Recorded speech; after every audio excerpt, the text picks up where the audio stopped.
बलोचिस्तान में सैलाब की तबाहकारियों के बायस लाखों अफराद मुतासिर हुए और खुले आसमान तले इस वक्त जिंदगी बसर कर रहे हैं। सर छुपाने के लिए खैमा भी नहीं। इस हवाले से मजीद जानते हैं नुमाइंदा दुनिया न्यूज़ फरीदुल्लाह खान से। जी फरीद, आगाह कीजिएगा।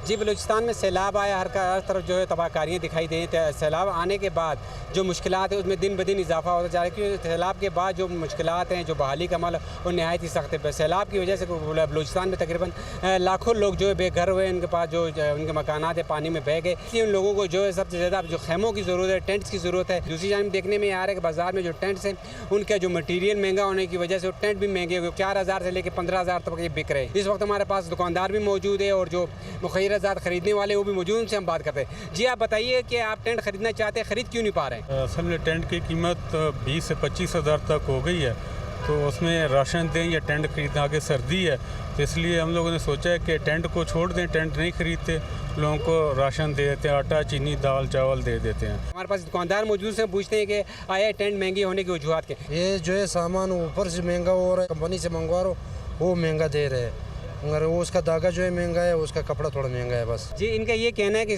जो मटेरियल है टेंट बनाने का वो तमाम का तमाम महंगा हो रहा है, इस वजह से वो मजबूरन ये महंगा बेच रहे हैं। लेकिन अब देखने की बात सबसे बात है कि हुकूमत को, वफाकी हुकूमत के साथ मिल के डोनर जितनी भी एजेंसीज उनको मिलना चाहिए कि सबसे ज़्यादा इस राशन तो लोगों को मिल रहा है, लेकिन जो अब ज़रूरत है आने वाले दिनों में, आगे सर्दी भी आ रही है, उनको टेंट की ज़्यादा ज़रूरत, टेंट फराहम करने के लिए ज़्यादा से ज़्यादा इकदाम करने की ज़रूरत है। जी।